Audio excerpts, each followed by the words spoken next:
Uh, okay, hi guys. When we found out that we had to go to Helsinki, we had a layover there basically. Pastor David he booked a flight and it was cheaper that way to have a layover, and it was in Helsinki, you know, kind of like the most random place ever for us. But Pastor David purposely made it like a 12-hour layover on the way over there. He got in contact with the local church.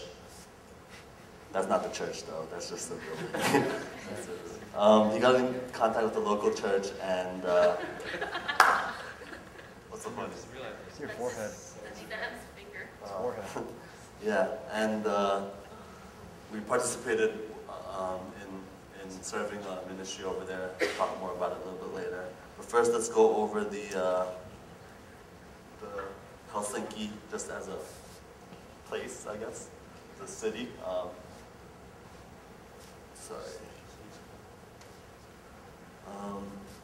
The city has Finland's largest immigration population. So pretty much there's like over 130 nationalities living in Helsinki. Largest groups are Russian, Swedish, Somalia, Serbian, Chinese, Indian, Iraqi, and German.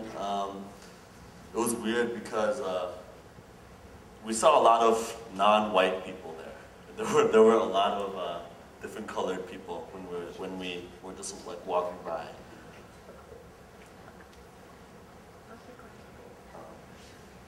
Hey, don't critique my my presentation. Okay, weather-wise, it was kind of difficult for us to even pack because the weather in Helsinki was completely different from the weather in Thailand. Thailand's like hot and humid, and probably like it made the weather here feel like nothing. Like you know how it's been like 90, 98 degree heat waves over here. It felt like nothing. It's been feeling like nothing. But over in Helsinki, it was probably like about high 50s, 50 degrees. So it was a little chilly, And next. Next is religious affiliation. They're pretty much predominantly nominal Christians, which pretty much means they, kind of like the U.S., they are so-called Christians. They aren't necessarily like saved. Next, the ministry that we visited, that Pastor David got in contact with through the internet, is called International Evangelical Church, IEC. And the picture over there, it says many cultures, one faith. That's pretty much their mission statement. They work with a lot of different cultured people. Like for some reason in Helsinki there are like, hundreds of nationalities. So pretty much after a 40-minute bus ride from the airport, another 10-minute subway ride, we finally got to IAC. And like from the travels, the whole group was all jet lagged and tired, so we actually like crashed for about an hour before we started really helping out over there. And we met Pastor Timo. I can't even try to pronounce his last name, but Pastor Timo, that's how we knew him. And he arranged for us to be involved with receiving some food donations from the local companies that are kind of just donating food to the center, and just distributing it among the people and also storing it. And we ate some lunch before the shipment came, and it's funny because we're in Helsinki, but we ate like kebabs. We ate gyros there. Like it was like this Middle Eastern dude, like he had a deli over there, so it was pretty interesting. And it's kind of telling of the population over there. So Pastor Timo, we got a chance to sit down with Pastor Timo, talked about the ministry, what IAC is doing over there, and he told us about the situation there, which is pretty much a lot of like impoverished people, like Helsinki has a very high standard of living. Things over there were more expensive than things are here. McDonald's is like $8, $9, you know. And basically, what's been going on with a lot of the people is a lot of people have been going to coming as international students, thinking, you know, I got this free scholarship to this university, but they don't have the money to, because they don't speak Finnish, they don't have the money to get a job here or anything like that, like even a temp job. So they pretty much, you know, they have no money, and a lot of them are kind of just stuck here now, and that's what the church kind of has as its main kind of focus as a ministry. And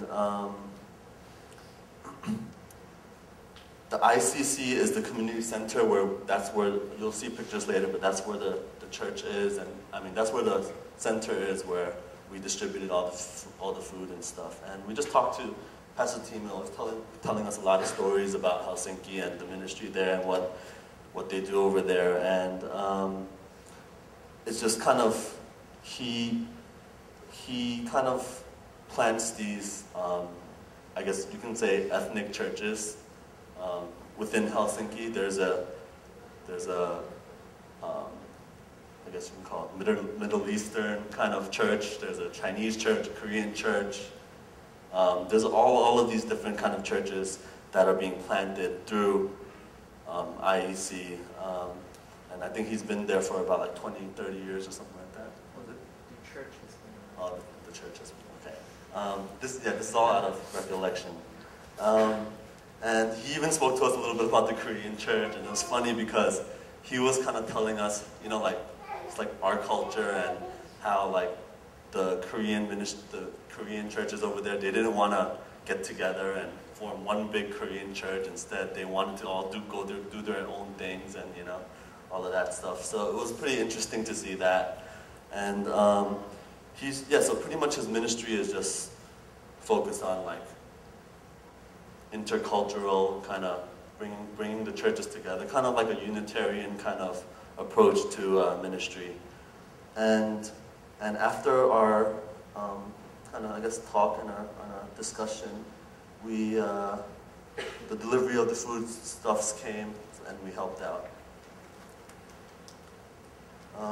Next, we visited the Rock Church, which is pretty much one of the biggest tourist attractions in Helsinki.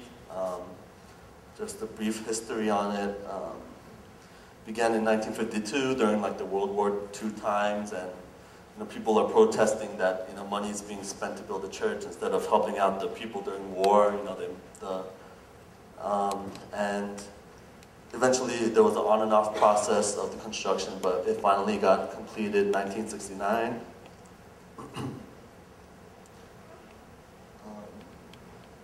So it has a lot of interesting architectural features, and some of them are kind of like mistakes, and some of them are very intentional. Basically, you see this. I wish I could turn the light so the